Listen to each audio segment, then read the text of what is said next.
बिस्मिल्लाहिर्रहमानिर्रहीम अस्सलामुअलैकुम। मैं आपके लिए केमिस्ट्री क्लास 9 का स्मार्ट सिलेबस लाया हूँ। ये उर्दू और इंग्लिश दोनों मीडियम के लिए है। आप इसमें ये इंग्लिश वाले वर्ड और जो बच्चों का उर्दू मीडियम है वो इनको उर्दू वाले वर्ड के साथ मैच करके अपना स्मार्ट सिलेबस बना सकते हैं। तो चलिए वीडियो को शुरू करता हूँ। मैं एक खुद बता दूंगा एक चैप्टर का, बाकी आपने इसका खुद से ये बाकी देख लेना है कि कैसे कैसे है। तो चलिए वीडियो को शुरू करते हैं। पहला चैप्टर है chapter number 1, fundamental of chemistry, chemistry and it's branches of chemistry. ठीक है, बेसिक डेफिनेशन। उसके बाद मैटर है, सबस्टेंस है। ये सारे जो टॉपिक हैं आपने करने हैं।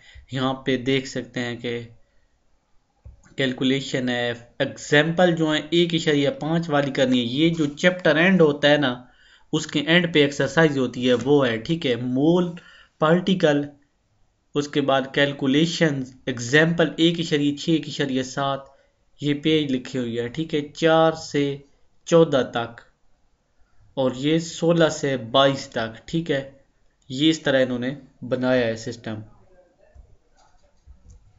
उसके बाद प्रैक्टिकल जो है ना, ये है क्वेश्चन। ठीक है, क्लास वर्क, ये क्लास वर्क है। ठीक है, ये आपका क्लास वर्क है। ये चैप्टर के एंड पे जो एक्सरसाइज होती है उसकी मिसालें होती हैं और उसमें क्वेश्चन होते हैं, ये वो है। ठीक है, पेज 24 और 25 वाला। होमवर्क, जिनके साथ ये काम लगा होता है ना, उनका मतलब होता है इसके बाद ये, इसके बाद ये, इसके बाद ये, इसके बाद। और जिसके साथ ये 8 से 13 लिखा हुआ है ना, यानी ये 8 से 13 तक पेजेस हैं। समझ आ गई।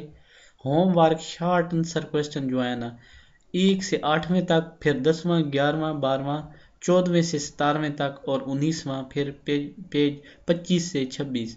ये ठीक हो गया। लॉन्ग आंसर क्वेश्चन जो है ना, 1 2 4, पेज 26। न्यूमेरिकल पहला, तीसरा, चौथा, छठा, सातवां, नौवां, पेज 26 पे।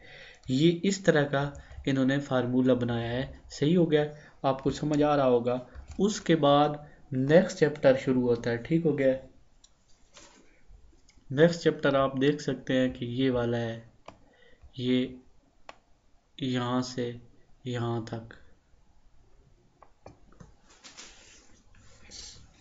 खुद देख ले, जिस तरह मैंने बताया इसी तरह करना है। कोई इतना इसमें बड़ा प्रोसेस नहीं है, कोई परेशानी वाली बात नहीं है।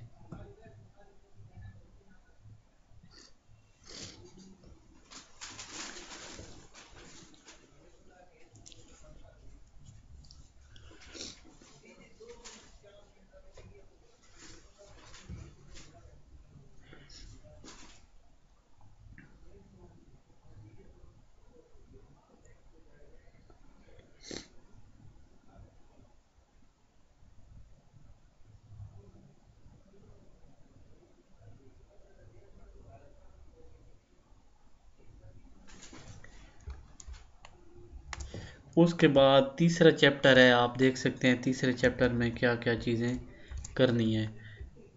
यहाँ से तीसरा चैप्टर,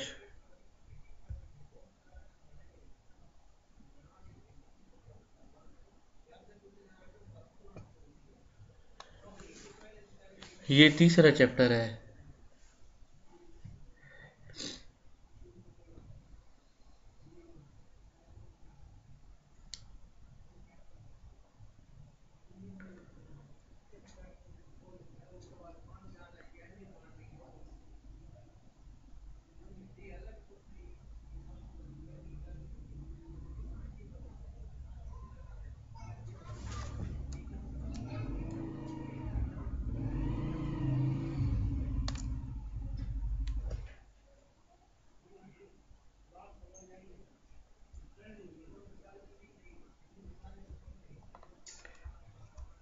उसके बाद नेक्स्ट वाला चैप्टर है चैप्टर 4।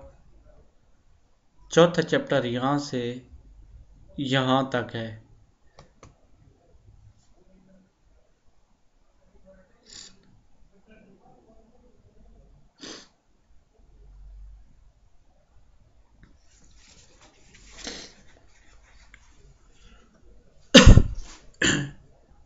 ये आपको समझ तो आ गया होगा जिस तरह मैंने बताया है कि इसमें ये टॉपिक इस तरह करने हैं। अगर आपको समझ ना आए तो आप मुझे बता सकते हैं, ठीक हो गया? क्योंकि ये एक हुकूमत ने बाकायदा तरीके से निकाला है, तो इसी को आप फॉलो करना होगा, इसी के मुताबिक आपने पढ़ना है। लेकिन पेपर सुनना है कि ये पूरी बुक से आने वाला है, ये एक नई प्रॉब्लम है बच्चों के लिए। ये फिर नेक्स्ट पांचवा चैप्टर है, ये देख सकते हैं आप, यहाँ से शुरू हो रहा है और इसके क्वेश्चन आंसर भी देख सकते हैं। इसमें मैंने कोई शुरू से ही वजाहत कर दी थी कि कैसे कैसे करना है। ये सारी चीज़ें आपने करनी है।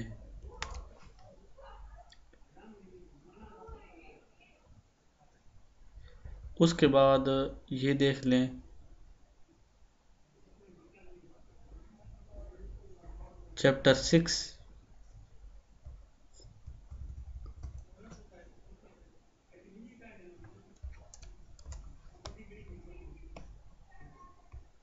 ये चैप्टर 6 है।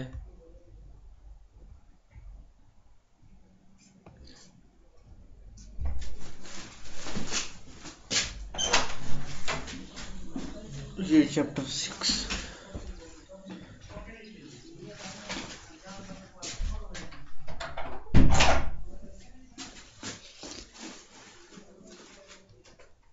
चैप्टर 6 में आप देख सकते हैं कि कौन कौन सी चीज़ें हैं।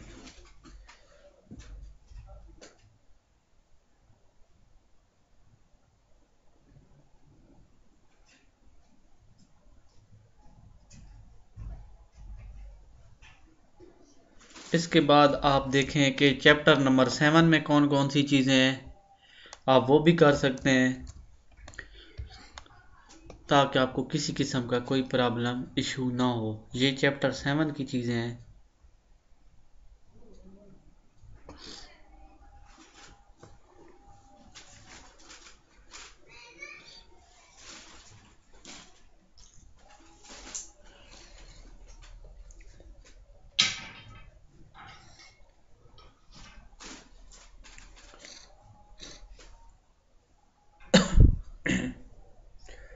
अगर आपको कोई भी बात समझ ना आए तो आप कर सकते हैं मैसेज। अजानें होने वाली हैं, अब बल्कि हो रही हैं, तो ज़रा काम को जल्दी जल्दी ख़त्म करते हैं। ये 8वां बल्कि आखिरी चैप्टर, ये 8वां, तो जल्दी जल्दी आप देख लें क्योंकि नमाज का टाइम है और अजान हो रही है शाम की। जल्दी से ये कर लें, उम्मीद है आपको पसंद आएगा। और अल्लाह पाक से दुआ है, अल्लाह पाक आपको अच्छे से अच्छे नंबरों से कामयाब करें, दीन में भी कामयाबी दें, दुनिया में भी और आखिरत में भी कामयाबी दें। आप जहाँ भी जाएं, अल्लाह ताला आपको हर कदम पे कामयाबी दें। अपने वालिदैन का कहना माने, हमेशा वालिदैन की बातें माने, वालिदैन का ख्याल रखें, उनकी खिदमत करें, क्योंकि हकीकी कामयाबी इसी में है। नमाज ज़रूर पढ़ें, दरूद पाक पढ़ें और अल्लाह पाक से अपने गुनाहों की माफ़ी मांगें, अपने वालिदैन के गुनाहों की माफ़ी मांगें। इसी वीडियो के साथ मैं इजाज़त चाहूँगा। अल्लाह हाफिज़।